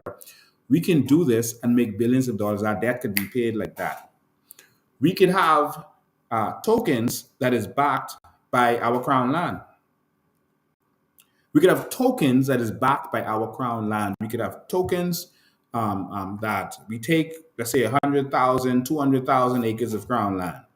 All right. We have over 300,000 acres of crown land in Grand Bahama. We could take 100,000 of that, give it a certain value. Let's say we give it a value of, say, 300,000. I had an interesting conversation with C. Allen Johnson about this today. Let's say you have a value of about 300,000 for 100 acres of crown land. Somebody do the math. How much is that? You take 100,000 acres of crown land, 100,000 acres, and you give it a value of 300,000 because of where it's located. Anyone put it in yet? Anyone? That's $30 billion. That's $30 billion, just like that, tokenized. And these tokens can be traded on the market. These tokens can have actual value. Just like that, you just raised $30 billion. Just like that.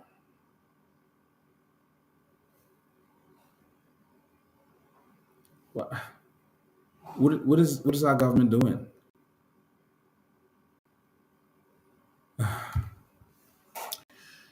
Go Lincoln, explain to us, when we win the election, how can we get our royalties or back pay? Will you negotiate their contracts? Remember, there's no contracts that are exclusive. All right. And so we're not worried about the back. We're worried about going forward. All right. A lot of the people, Wallace Groves, etc., the people who signed a lot of these documents are dead. Some of the banks that they dealt with don't even exist anymore. Some of these agreements were signed in the United States of America and signed with the governor, which means they signed with the Queen. Our agreements, since 1973, the Governor General don't sign, the Prime Minister signs, or some minister responsible signs. All right, and so it's a different situation now, and so we're going to get what belongs to us. All right, everything I can't say, but definitely from the day that we come into office, moving forward, we are going to benefit. And so where contracts cannot be renegotiated, then you're going to be taxed. It's simple as that. You can continue to dig, keep digging, have your fun, but we're going to get ours. We're going to get our royalty. We're going to make them an offer they can't refuse. I can't say it here and now, but we're going to make them an offer they can't refuse. I'm going to say this again. We are taking back the Port Authority. We are taking back Freeport. All right? That's ours. And we're taking it back. It went away from us because of corruption. It was stolen from us. We are going to benefit. All right? And so I'll leave that right there. So let me see if any more of your questions are here. This is Land is Power. Vision on steroids. Teach them, Lincoln. Thank you. See if any questions are here that I miss. You can't see them. I'm trying to go back and see if any are here. All right. And so we're going to do some things, but don't worry. Grand Bahama is safe. Every single Grand Bahamian is going to benefit from what's going on. They're going to benefit. Will the digging stop? No. Not right now.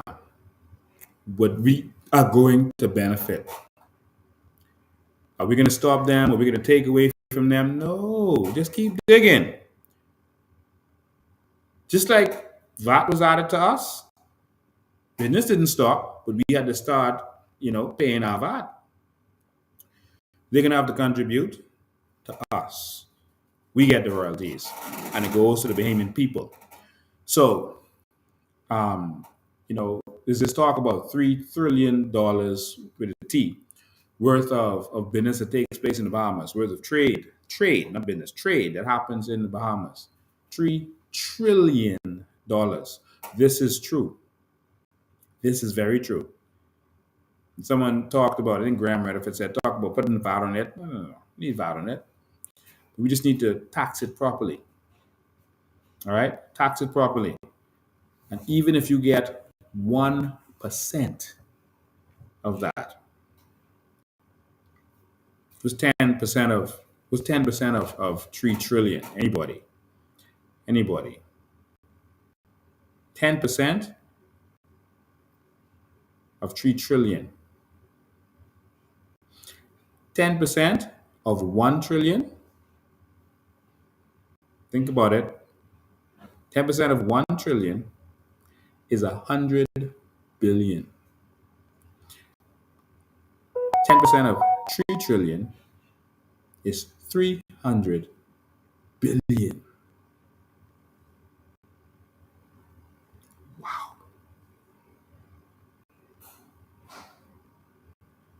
So 1% is 30 billion. Even if you tax it to a point where it won't even affect them, they won't even feel it, where it's only 1%. That's $30 billion coming in just like that. Coming back to the phone lines. Good afternoon, you're live. Yes, Mr. Bain, good evening. I have a question in reference to generational property in Grand Bahama. Yes. Because like you say, the Port Authority came in and got as much land as the government had given to them. Yes. But that land was, a lot of that was generational property. Mm-hmm. What happens to the generations then that had that property before it was good, before Pinland and others Maurice Moore was one of them. Those lawyers came and write up that agreement for the Port Authority, because I can tell you, my family was a part of it. A lot of our land was taken. Yes. And because our people were older, they trusted Pillin because he was just a new young lawyer, just came out of law school in London. Maurice Moore had a lot to do with it as well. And they came and they fooled the people because they were older. They had the people trusted these young, educated lawyers, the older folks who owned that land.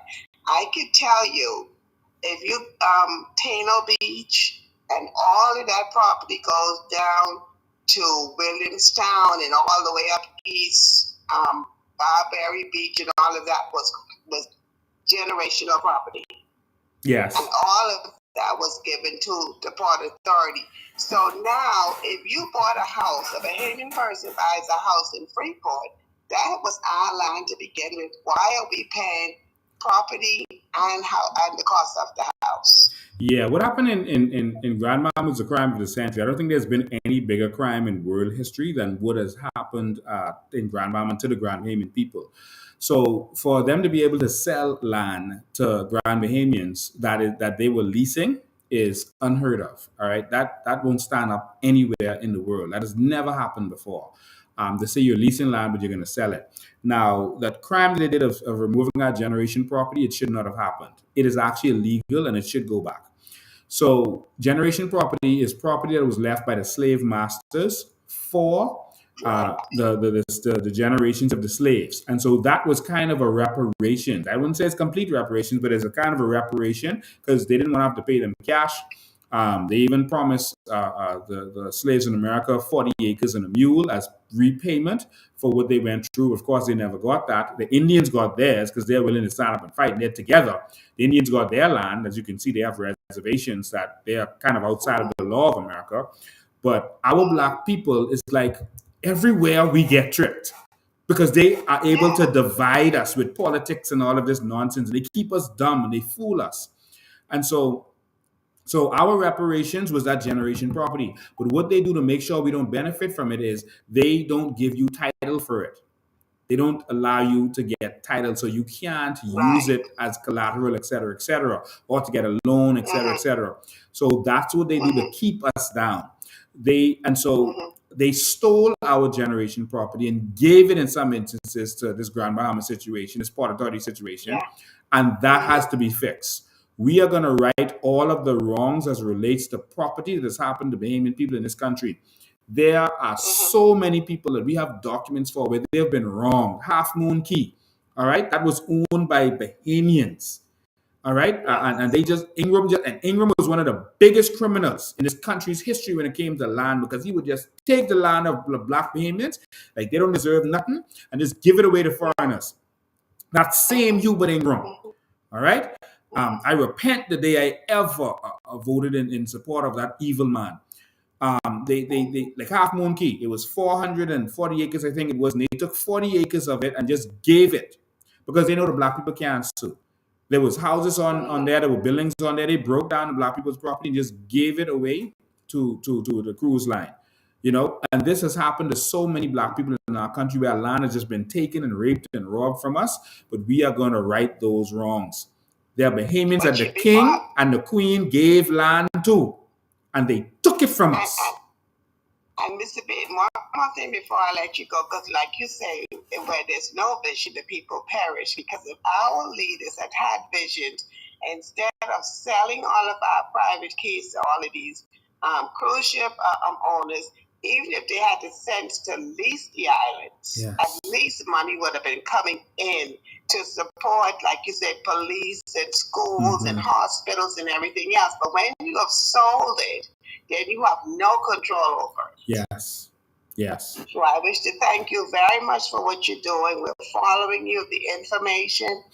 It has just been, I mean, it's like the Bahamas never existed until you start showing all of this information to the people. The people are now informed and they're ready to move. Yeah. And we wish to thank you for all of the information that you have provided. We're ready to go. God bless you.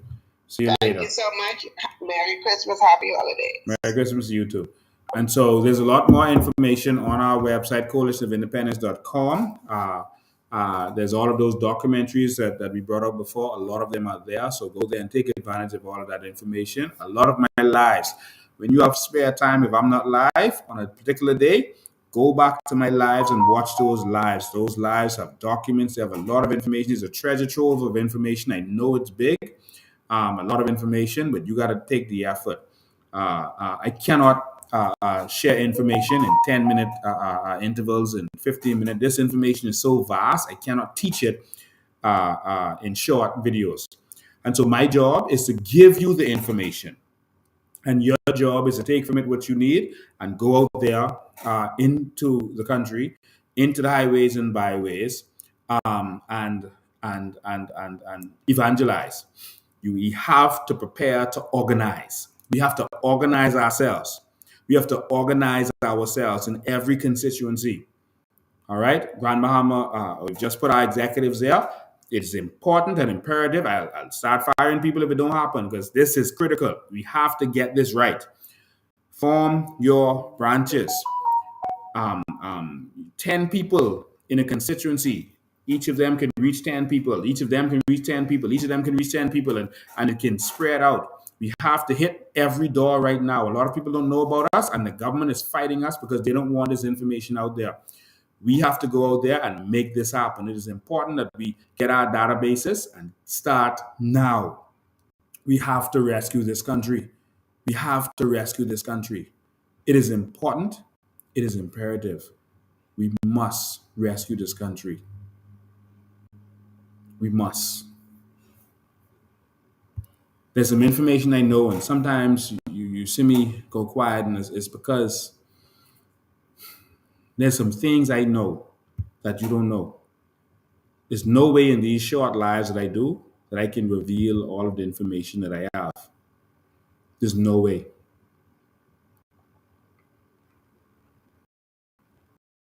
There's things that I know, there's things that I see. Our country is being raped and robbed. Our country is being raped and robbed.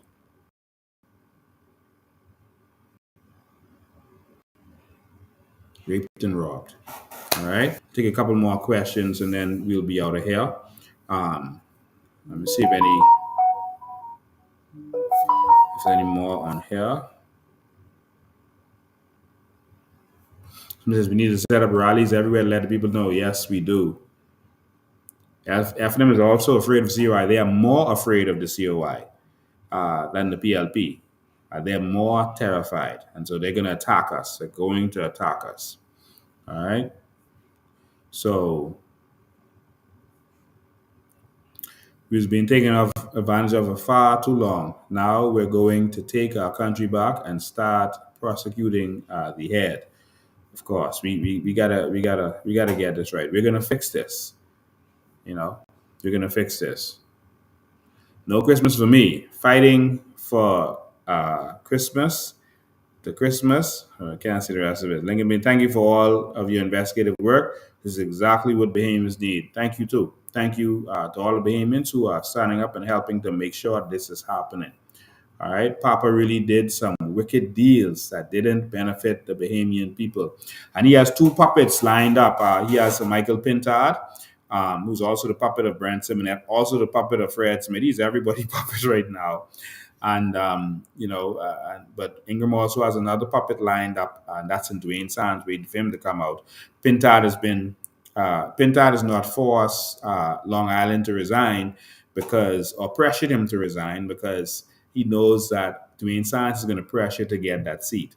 And so if Dwayne Sands get that seat, which will be a sure seat for him where he could win, he knows Dwayne Sands is going to run for leadership of the party. And so that's what they're fighting over now. They are fighting to have more corruption. I'll just leave it at that. All right. How do we get them out of office now? Brave can do. There's a lot of ways we can get them out of office now. The biggest way is if the people hit the streets. If the people have the courage to hit the streets. But Brave is good at one thing, pacifying people. He knows that Bahamians are passive people, and if they are comfortable, they won't risk their job, their mortgage, etc., to hit the streets. And so, he's giving crumbs. And so that's what they're doing, giving crumbs. And they're bragging about, nonsense that they're doing. Nothing. But they're giving crumbs in the hopes that Bahamians will be pacified enough to say, you know what? We don't need no natural resources money. Oh, that's a bunch of dreams. What we got right now is sure crumbs. And that's what they're doing to us. That's what they're doing. So we got to wake up, we got to stand up, and we got to do what we have to do. All right. We got to continue to stand up and fight these political trolls who are all over social media being paid. Well, they're actually complaining that they're not being paid, but they're still doing what they have to do. I don't understand it. I don't understand what kind of witchcraft that would be. Someone told me that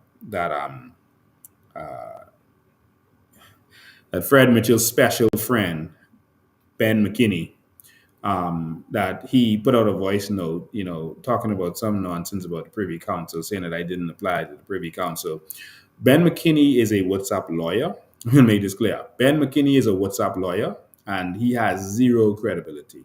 And the fact that he is a political prostitute for the Progressive Liberal Party on WhatsApp shows you that he has no credibility.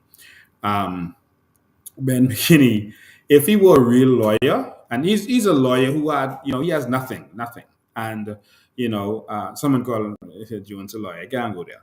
But Maria tried to give him some jobs, give him some work to do, just to help him out, because the PLP wasn't doing nothing for him. The PLP still hasn't done anything for him. And he's putting out these voice notes, just repeating whatever Fred Mitchell, because he's Fred Mitchell's special friend, whatever Fred Mitchell tells him to go out there and say. And he's just reading the stuff off and repeating them. But he went out there to say that we didn't file anything before the Privy Council for one business matter they have. If Ben McKinney was a real lawyer, Ben McKinney would know that you don't just go to the Privy Council. You have to apply for leave from the Court of Appeal to go to the Privy Council. And then the Court of Appeal would say, yes, you have leave to go to the Privy Council.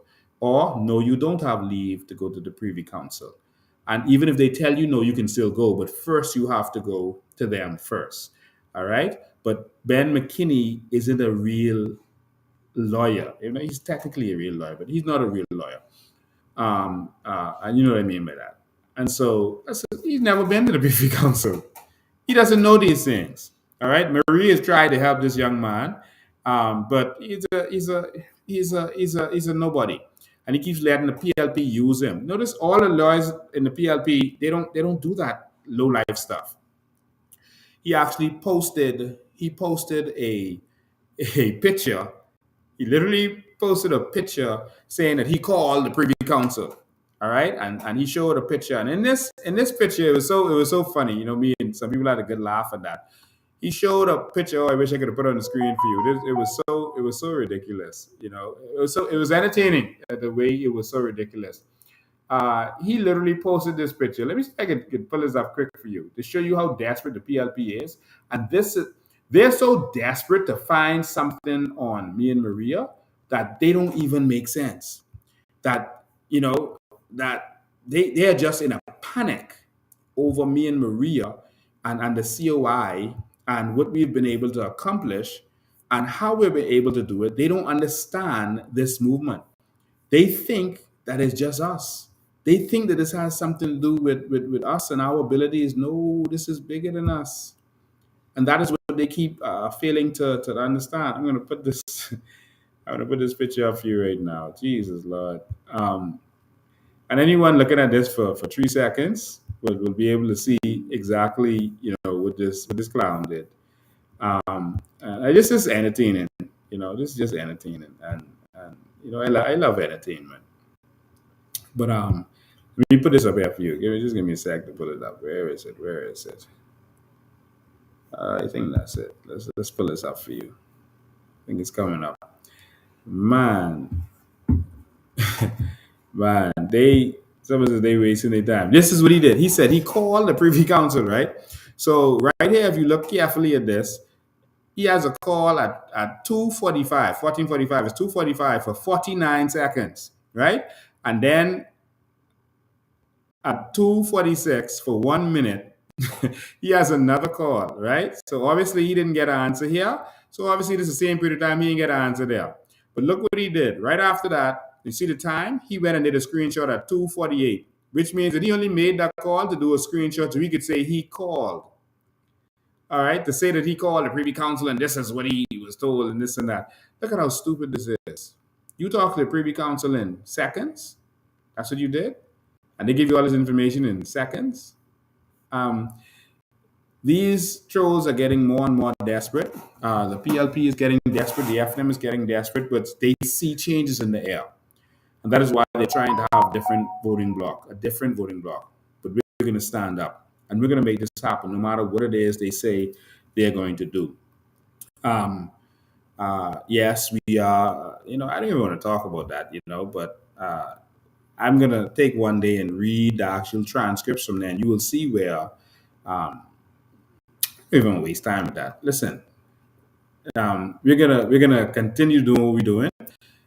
We don't have time to waste with this foolishness. We are moving forward. We're going to continue transforming this country and transforming this nation. We told you that they were going to start their attacks.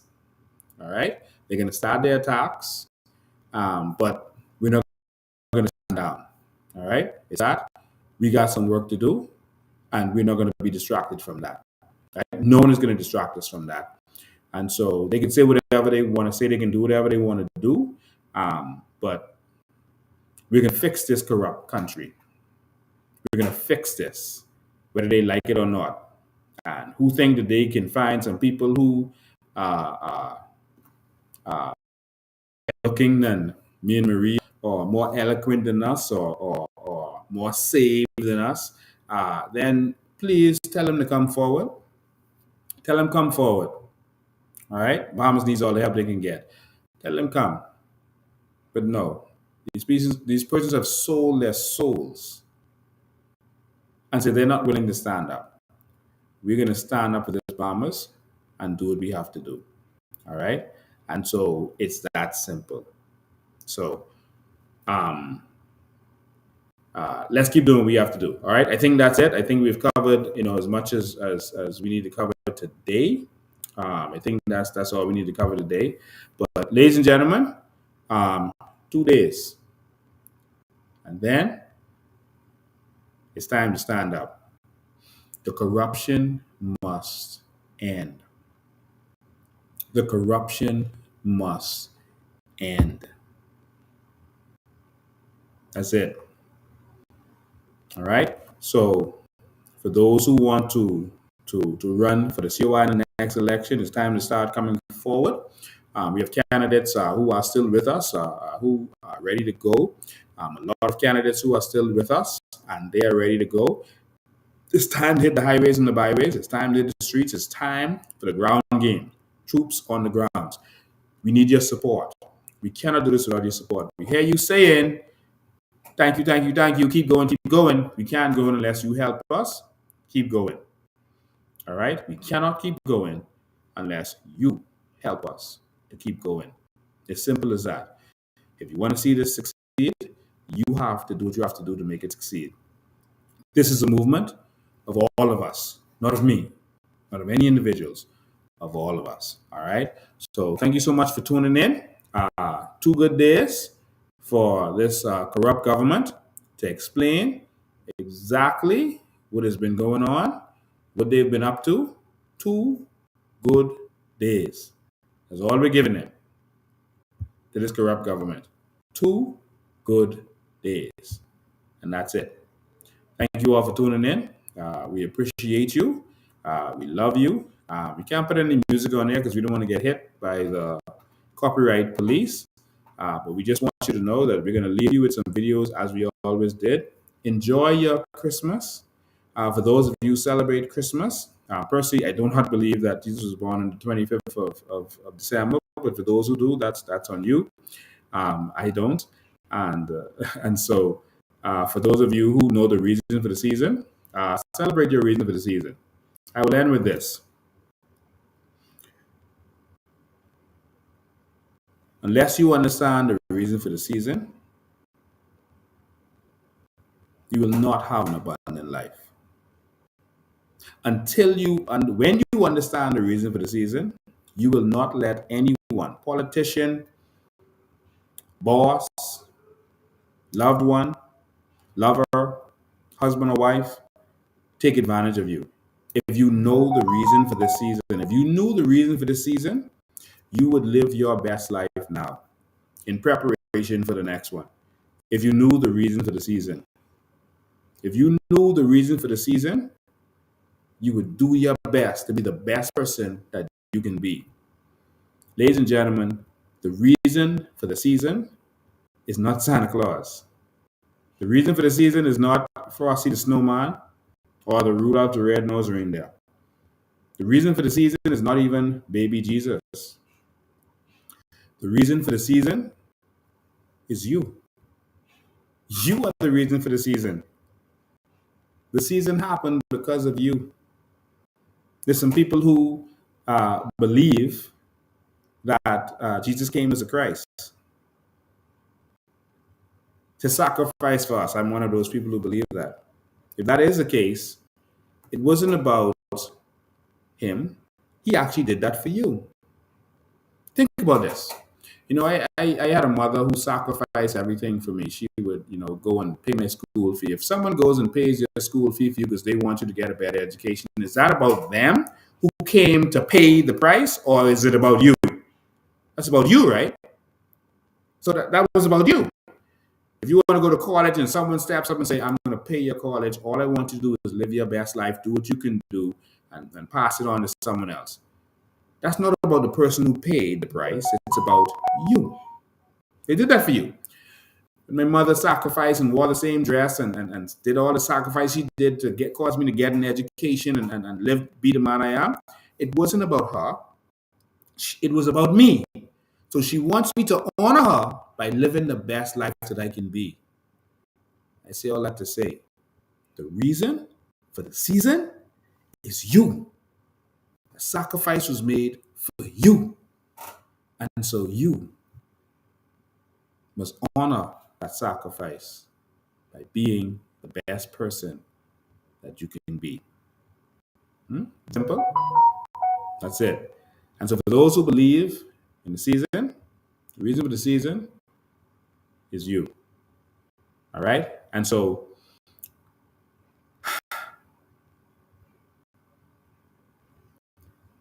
every time the master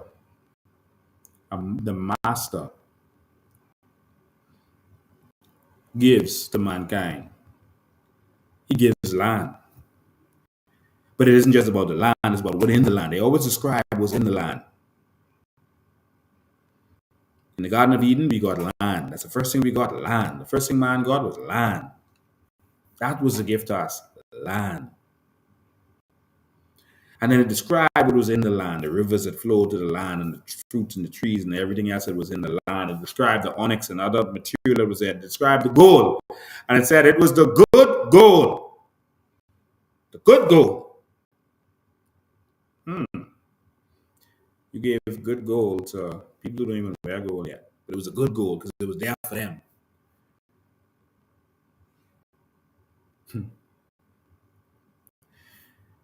And when they went into the promised land,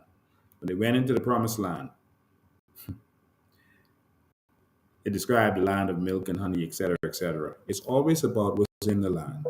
What's in the land is for the people to benefit. That's what it's about. So what's in your land? And who is that for? That's for you. So the reason for the season is you. Someone told me to stop talking about this pagan stuff. Yeah, a lot of what you see in Christmas is pagan, and I don't celebrate. But we're gonna have a government for all people. All right, Christmas trees, that kind of stuff. That's come from pagan stuff. All right, but the reason for the season is you. This is a season of love that we choose. That was season of love. That we should love each other, show love, act differently, be differently. Again, we are opening up a shelter for women, and so we still need some contributions. If you're willing to contribute, please let us know. We want to get some persons in there for the Christmas, so they could have Christmas instead of living in their cars. They could have a place, a roof over their head. So if you have We've already got donations of a fridge, of a hot water heater, a microwave, a fan. If you want to contribute any furniture, we have all the beds that we need. I think in one of them we have about 18 beds already in one location. Another location, we're still getting furniture together for that. But we need front room furniture. So if you have any front room furniture, even if we got to redo it, please let us know. We want to really help some people out there. All right. So please, if you're able to, please assist in any way you can. That's with funds. That's with whatever it is that you could help with. So again, front room furniture, etc. If you can assist, ductless air conditions. If you can afford that, that would also help them. All right. We want to make a change that's lasting. All right. And that's what we want to do. All right. Thank you for being here. Thank you for all of your support. Thank all of you that supported us over the year. I'm going to try to do a year in review, probably on the 2nd after this season. But we got to take a little, break from all that. Now, in 2 days, if they don't do what they have to do, then war start. But brave, do what you got to do, yeah? Because winter is coming. And an army is coming. That's all I got to say. Ladies and gentlemen, thank you all for tuning in. I'm going to leave you all with some videos. Again, if you want to support, please give us a call and let us know that you want to assist in whatever way you can. This country is going to change, and that change is going to come through you. Thank you, and see you next time. Maybe later this week. If not, we'll see you in the new year. Thank you. A lot of people wonder how Dubai became a very big, famous, and rich city. You see, if you're comparing with Nigeria, listen to this. Nigeria has oil before than Dubai. It's a history. They are more rich than us. They have agriculture, they have mining, they have everything, you name it, they have it. Am I right or wrong? When you have a true leadership, which we have nothing, but we have everything because we have the right leadership. That's the only thing you need, a right leader for your country, not corruption. That's what brings your country at the top. You don't need anything. We want water, we don't have agriculture, we don't have mining. That's quite interesting. And that's Sheikh Mohammed. Number one, he doesn't know number two, he needs only number one. He says, I don't know, there's no number two in my book. Only number one. I hear he doesn't ride in a convoy.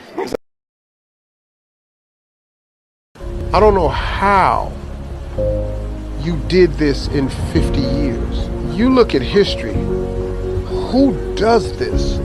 Show me anybody else that has done this in 50 years. I'm waiting. Show them to me. This wasn't done by money. Money doesn't produce visions. Visions produce money. You've had leadership over here that were visionaries, great visionaries, and their vision was more about the people than the money, because you can't accomplish this in 50 years without loving your people first, because the people are the ones that's benefiting from this. Look at your health care. Look at your road system. Look at your highway system. Look at your airports. Who does this in 50 years?